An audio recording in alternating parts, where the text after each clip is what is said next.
3 കാരണങ്ങളാണ് അവിഹിതം എന്ന സിനിമ തിയേറ്ററിൽ ആദ്യ ഷോയ്ക്ക് മുന്നേയുള്ള പ്രിവ്യൂ ഷോ കാണാൻ ഇടയാക്കിയത്. ഒന്ന്, ഇതിൻ്റെ മാർക്കറ്റിംഗ്.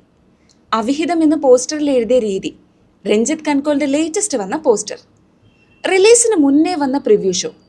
രണ്ടാമത്തത് ഇതിലെ കാഞ്ഞങ്ങാട് ടീമാണ്. മൂന്നാമത്തത് തിങ്കളാഴ്ച നിശ്ചയം എന്ന സ്റ്റേറ്റ് അവാർഡ് വിന്നിംഗ് സിനിമയുടെ ക്രിയേറ്റർ സെന്ന ഹെഗ്ഡെ. കോഴിക്കോട് ഗോകുലം മോളിലെ സിനിപോളിസിലാണ് പടം കണ്ടത്. രസം എന്താന്ന് വെച്ചാൽ ടിക്കറ്റ് എടുക്കാൻ നോക്കിയപ്പോൾ ഒരു പറയാ ആളില്ലാത്തതുകൊണ്ട് പടം ക്യാൻസലായിന്ന്. പിന്നെ ഞങ്ങൾ 4 പേരുള്ളതുകൊണ്ട് അവർ ടിക്കറ്റ് തരാൻ തയ്യാറായി.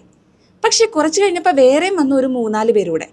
അങ്ങനെ അവിഹിതത്തിൻ്റെ പ്രീമിയർ നടക്കാൻ കോഴിക്കോട് ഒരു കാരണമായി.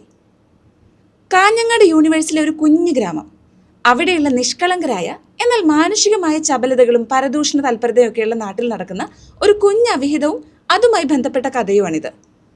പടത്തിൽ നിറയെ പ്രൊഡ്യൂസർമാരെ എഴുതി കാണിക്കുന്നുണ്ടെങ്കിലും അത്ര കോസ്റ്റൊന്നും ഇല്ലാതെ ചെറിയ ബഡ്ജറ്റിലാണ് പടം എടുത്തിരിക്കുന്നത്.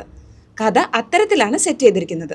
രഞ്ജിത്ത് കൻകോൾ വെള്ളമടിച്ച് കോൺ തിരിഞ്ഞ രാത്രിയിൽ കണ്ടൊരു അവിഹിതം നാട്ടുകാർ ഇത്തരത്തിലാണ് ഏറ്റെടുക്കുന്നത് എന്നത് രസകരമായി അവതരിപ്പിക്കുന്നതാണ് കഥ. ശ്രീരാഗ് സജി നൽകിയ പശ്ചാത്തല സംഗീതം അതീവ മനോഹരമായിരിക്കുന്നു. പാട്ടുകൾ കഥയുടെ സിറ്റുവേഷനുകൾക്ക് അനുയോജ്യമായ രീതിയിൽ പകർത്തിയിരിക്കുന്നു. രമേശ് മാത്യൂസും ശ്രീരാജ് രവീന്ദ്രനും ചേർന്നൊരുക്കിയ ഫ്രെയിംസ് ദൃശ്യപരമായി മനോഹരമാണ്. സിനിമയുടെ ഭൂരിഭാഗവും രാത്രി രംഗങ്ങളിലായതിനാൽ ലൈറ്റിംഗ് അതീവ ഗംഭീരമായി കൈകാര്യം ചെയ്തിരിക്കുന്നു. സനത് ശിവരാജിന്റെ എഡിറ്റിംഗും മികവുറ്റതായിരുന്നു. സിനിമയുടെ തിരക്കഥ സെന്ന ഹെഗ്ഡെയും അംബരീഷ് കളത്തരയും ചേർന്ന് അതീവ സൂക്ഷ്മതയോടെ ഒരുക്കിയിരിക്കുന്നു. മറിമായ മുന്നിരാജയാണ് മെയിൻ.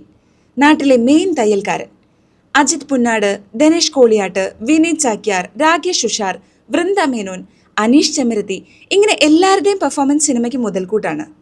സ്ത്രീവേഷങ്ങൾ ചെയ്ത കാഞ്ഞങ്ങാട് ടീംസ് എല്ലാവരും നന്നായിട്ടുണ്ട്. പടം നടക്കുന്നത് ഇന്നത്തെ കാലഘട്ടത്തിലല്ലാത്തൊരു ഫീലാണ്. നമ്മുടെ നാടോടിക്കാറ്റ് റെഫറൻസ് നൽകുന്ന പവനായുടെ രാവണേശ്വരം ഒരു രസമായിരുന്നു. തയ്യൽക്കാരനും സീരിയൽ പ്രേമികളും ഫ്ലോർ മില്ലും ഒക്കെ പഴയകാല റെഫറൻസുകൾ കുറേയുണ്ട്.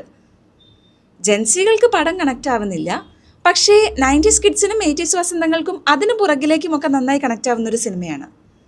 അവിഹിതം എന്നാണ് അറിയപ്പെടുന്നതെങ്കിലും തിരിച്ചു കിട്ടാത്ത സ്നേഹത്തിൻ്റെയും കെയറിൻ്റെയും വിങ്ങലും അടിച്ചമർത്തപ്പെടുന്ന പെൺവികാരങ്ങളും ചിന്തകളും ഈ സിനിമയിൽ ചർച്ച ചെയ്യപ്പെടുന്നു. സെന്ന ഹെഗ്ഡെ ഇഷ്ടമാണെങ്കിൽ, കാസർഗോഡ് സിനിമ യൂണിവേഴ്സ് ഇഷ്ടമാണെങ്കിൽ, സിനിമാറ്റിക് അല്ലാത്ത നാച്ചുറലായൊരു സിനിമ ഇഷ്ടപ്പെടുന്നെങ്കിൽ നിങ്ങൾക്ക് ധൈര്യമായി ടിക്കറ്റ് എടുക്കാം. അല്ലെങ്കിൽ OTTയിൽ വരുമ്പോൾ ആഘോഷിക്കാം. അപ്പം ശരി, അടുത്ത വീഡിയോയിൽ കാണാം.